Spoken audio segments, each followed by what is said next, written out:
In the rolling green heart of the Deep South, something impossible started happening to the ancient pine and oak forests of Georgia. It wasn't a slow decline or a seasonal change that anyone could have predicted. Locals began reporting that massive, century-old trees were losing their vibrancy and turning a ghostly gray almost between the sunset and the sunrise. It looked like a silent frost had swept through the state in the middle of a humid July. Forestry experts and plant pathologists rushed to the scene, expecting to find a new invasive beetle or perhaps a localized chemical spill. But when they looked through their microscopes and ran their DNA sequencers, they realized the culprit wasn't an invader from across the ocean. The force that was causing the forests to fade away was something that had been living in the soil, on the bark, and in the very air of Georgia for thousands of years. It was already everywhere, sitting in a state of perfect balance, until a subtle shift in the environment turned a harmless neighbor into a relentless biological scavenger. Today we are uncovering the terrifying science of the Georgia forest decline and why this discovery is a warning for every ecosystem on the planet. To understand the scale of this mystery, you have to realize that Georgia's forests are the backbone of the region's ecology. We are talking about millions of acres of loblolly pines, majestic white oaks, and dense river-bottom hardwoods. These systems are usually incredibly resilient, capable of weathering hurricanes, heat waves, and droughts. But the reports coming out of counties like Cherokee and Forsyth described a total collapse of the canopy. Farmers reported that the birds had stopped nesting in specific groves, and the usual hum of cicadas had vanished. It was as if the life force of the forest was being drained through a straw. When the first teams of biologists arrived, they performed a standard stress test on the soil. They were looking for heavy metals or unusual acidity. What they found instead was a massive surge in fungal activity, specifically a group of organisms known as endophytes. Now, under normal circumstances, endophytes are the good guys. They live inside the tissues of plants without causing any harm, and in many cases they actually help the tree by producing chemicals that deter leaf-eating insects. They are like the beneficial bacteria in your gut. Every tree you see right now is filled with them. They have been there since the tree was a sapling. However, the quantum AI analysis of the samples taken from the gray zones uncovered a chilling transformation. Due to a very specific combination of record-breaking nighttime humidity and a minor shift in the soil's electromagnetic threshold, these beneficial fungi had undergone a phenotypic switch. Essentially, their biological programming had been rewritten by the environment. Instead of protecting the host, they began to treat the tree's living cells as food because they were already inside the vascular system of the trees. There was no way for the forest to fight back. The defense was already breached from the inside. This phenomenon is what scientists are calling the betrayal of the symbionts. It is horrifying because it means the very things that make a forest healthy can, under the right conditions, become the agents of its disappearance. The researchers found that once the switch was flipped in one tree, the fungi would release spores that carried the switched genetic code to neighboring trees. It was a viral expansion of a fungal behavior. Within weeks, entire ridges that were once vibrant green were transformed into standing monuments of gray, brittle wood. The speed of the decline was what baffled the experts the most. Usually a tree takes years to fade. Here the endophytes were breaking down the lignin and cellulose, the structural building blocks of the wood, at a rate that was 10 times faster than normal decomposition. Using time-lapse thermal imaging, the scientists could actually see the heat being generated inside the trunks of the trees as the fungi worked. The forests were literally running a biological fever as they were being consumed from within. As the team moved deeper into the North Georgia mountains, they discovered that this wasn't just happening to the trees. The switched fungi were starting to affect the entire forest floor. The mosses, the ferns, and even the underground mycelial networks that connect the forest, the so-called wood wide web, were being repurposed. Instead of sharing nutrients between healthy trees, the network was being used to drain the remaining energy from the landscape into massive, hidden fungal mats deep underground. The AI mapped these mats and found they were several miles wide, acting like a giant subterranean battery of biological energy. This discovery has caused a massive reevaluation of how we monitor forest health. We've always looked for external threats, bugs, fires, or loggers. We never thought to monitor the internal mood of the forest's own microscopic residents. The Georgia event proved that the environment can turn the most stable biological relationships into a source of total collapse in a matter of hours. But why Georgia? And why now? The researchers pointed to a phenomenon called atmospheric stagnation.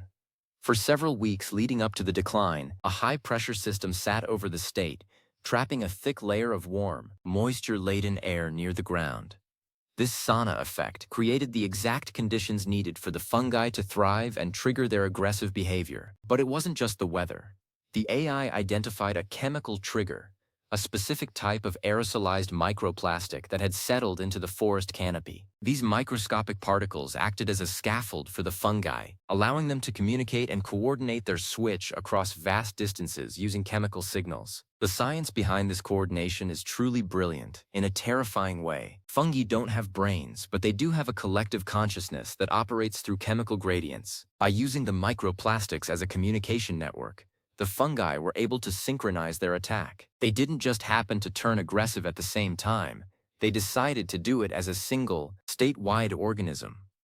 This is the first time we have ever observed a coordinated fungal uprising on this scale. As the news of the dying forest spread, people across the state began to notice strange occurrences in their own backyards. Gardeners reported that their prize-winning shrubs were turning gray overnight. Parks were closed as hazard zones because the trees were becoming so brittle so fast that they posed a risk of falling without warning. The researchers found that the wood wasn't just drying out, it was being hollowed out at a microscopic level, leaving behind a structure that looked solid but had the strength of paper. The biologists also noticed a strange bioluminescence in the gray zones at night. A faint, eerie green glow would emanate from the trunks of the fading trees. This is a common trait in some fungi, but in this case, the AI found that the light was being used to attract specific types of nocturnal insects. These insects would land on the glowing bark, pick up the aggressive spores, and carry them miles away to healthy parts of the forest. The fungi were literally using light traps to spread their influence. To fight back, the scientists had to get creative.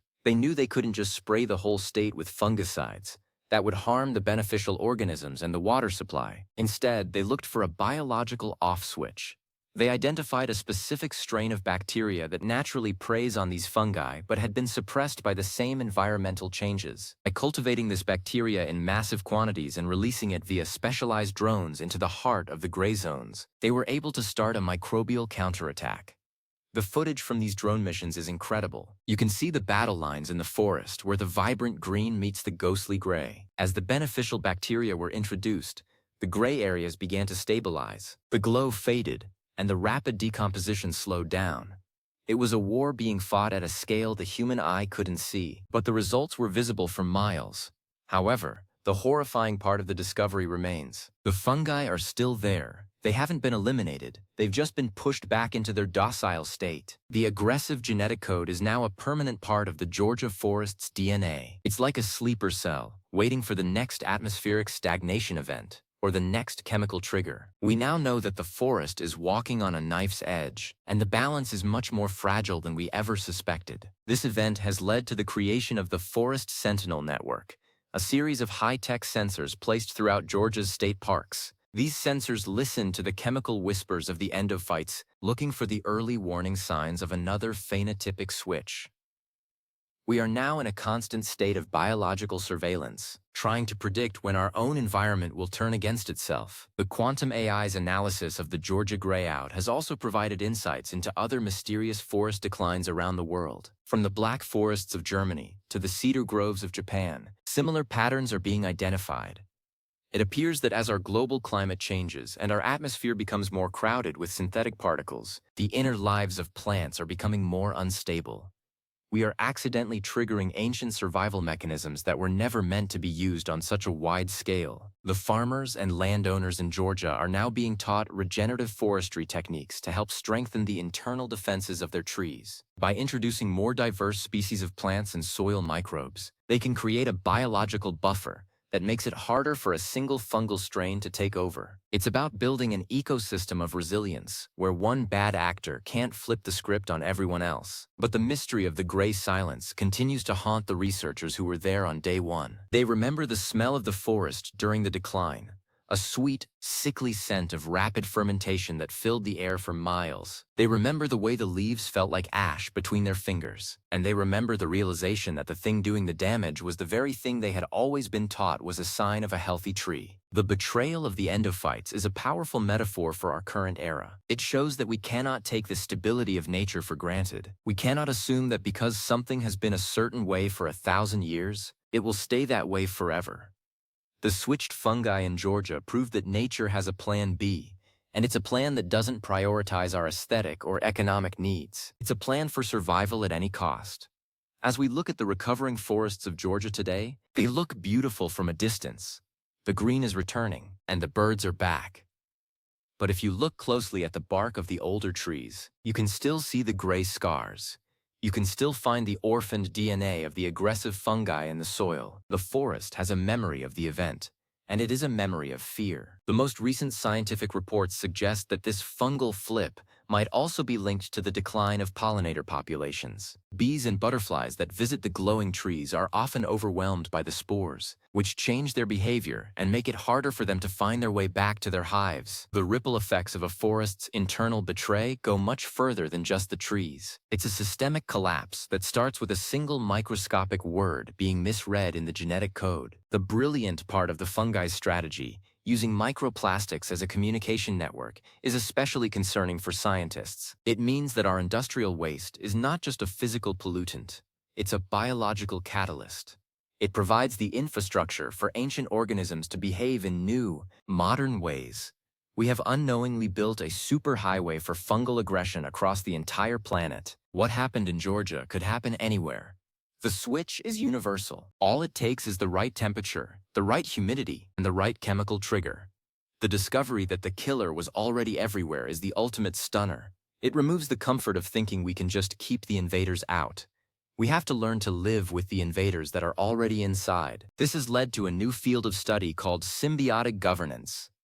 Scientists are trying to understand how we can negotiate with the microscopic world to keep the switches in the off position. This involves everything from changing the way we handle industrial emissions to introducing probiotic aerosols into the atmosphere to balance out the fungal populations. It sounds like science fiction, but it is the new reality of forest management. The Georgia Forest Script is now being used in universities as a case study in emergent ecological threats. It teaches students that the most dangerous things in the world aren't always the big predators or the massive storms. Sometimes, the most dangerous thing is a tiny, helpful friend that decides, for one reason or another, that it's time to change the rules. As we conclude this deep dive into the Georgia mystery, we are left with a sense of profound wonder at the complexity of the living world. The greyout was a terrifying event, but it was also a revelation. It showed us a side of nature we never knew existed. It showed us that a forest is not just a collection of trees, but a negotiated peace between billions of individual organisms. And sometimes, that peace breaks down. The fading of the Georgia forests was a warning that was heard around the world. It's a warning to pay attention to the small things, to the internal life of our planet. Because the things that are already everywhere are the things that will ultimately decide our future. The trees are breathing, the fungi are listening, and the switch is always there, waiting in the shadows of the canopy. Researchers are currently investigating if certain ancient songs or low-frequency hums could be used to stabilize the fungi. There is some evidence that specific sound frequencies can discourage the phenotypic switch by disrupting the chemical communication between the cells. Imagine a forest where the sentinels don't just listen, but they sing back to the soil to keep the peace. This is the high-tech future of ancient forestry. The bioluminescent green glow is also being studied for its potential in medical imaging. If we can understand how the fungi produce such an intense, targeted light, we might be able to create better biomarkers for detecting switches in human cells, such as those that lead to uncontrolled growth. Once again, a horrifying discovery in the woods might lead to a brilliant breakthrough in the lab. The Georgia greyout is a story that is still being written. Every time there is a heat wave or a period of high humidity, sensors in the woods start to chatter, and the scientists hold their breath. They know that the sleeper cells are active. They know that the scaffolding of microplastics is still there, but they also know that we are watching. We are no longer blind to the betrayal of the symbionts. The forest sentinels are our first line of defense in a world where the rules are changing. They are the eyes that see the invisible changes before they become horrifying realities. And as we develop more quantum tools to understand the microscopic world, we are finding that there is a lot more intelligence in the forest than we ever dreamed. The trees of Georgia are standing tall today, but they are different. They are part of a monitored system, a managed peace. The wildness of the forest has been replaced by a technical balance. This is the price of our survival in a world of phenotypic switches and hormonal betrayals. We have to become the mediators of the microscopic world if we want to keep the macroscopic world green. Thank you for joining us on this investigative journey into the heart of Georgia's dying forests. It's a reminder that discovery is often a double-edged sword. It reveals the beauty and the horror of the world in the same breath. Stay curious, stay observant, and always keep an eye on the trees. Because the next switch might be closer than you think, and the things that are already everywhere are always the ones with the most to say. The study of the Georgia greyout will continue for decades as we try to map the full extent of the endophyte betrayal. But the lesson is already clear. We are part of a web of life that is much more interconnected and much more reactive than we ever imagined. The vibrancy of our world is a gift, and it's a gift that requires constant microscopic care. As the forest sentinels transmit their data back to the labs tonight, they are sending a message of stability. For now, the switches are off. The glow is gone, and the trees are green. But in the deep, dark soil of Georgia, the aggressors are waiting, hibernating in the vascular systems of the pines, ready for the next stagnation event. We are ready too. The brilliant trick of the fungi has been exposed, and we are finally learning how to speak their language. The atmospheric stagnation models are becoming more accurate, allowing for early warning releases of the beneficial bacteria before the switch even happens. This is the proactive future of environmental science. We don't wait for the forest to turn gray. We vaccinate the landscape against its own internal threats. The Georgia forests are a living laboratory, a place where the future of biology is being negotiated every day. From the bone fields of Florida to the carbon-sucking mats of Georgia, the Southeast is becoming the ground zero for the new science of ecological defense. It is a wild, terrifying, and incredible time to be an observer of the natural world. And as you walk through your own local woods, take a second to look at the leaves. Think about the hidden roommates living inside them. Think about the switches and the triggers. And remember that the green you see is not just a color, it's a negotiated status. We are all living in a world of already everywhere, and it's a world that is much more lively than it looks. The greyout may be over, but the story is just beginning. We have scratched the surface of a microscopic uprising, and the data we've collected will protect forests around the world for generations. Georgia's ghost trees did not fade in vain. They provided the map for a new era of biological understanding. The final data points from the Georgia network show that the diversity of the beneficial bacteria is actually increasing in the wake of the event. It's as if the ecosystem itself is strengthening its immune system. This is the hopeful side of the science. Nature is as capable of strengthening as it is of betraying. Our job is to support the strengthening and monitor the betrayal.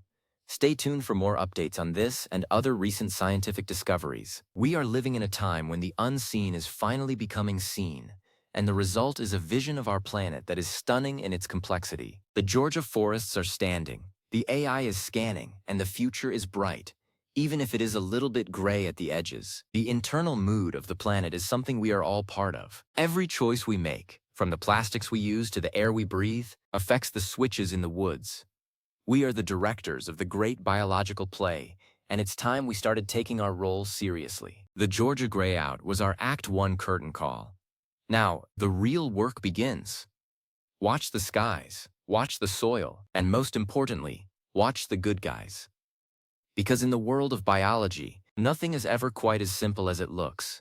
The best scripts for history are written by the things we can't see, and it's our job to learn how to read them. Georgia has given us the first alphabet, and the rest of the world is waiting for the book.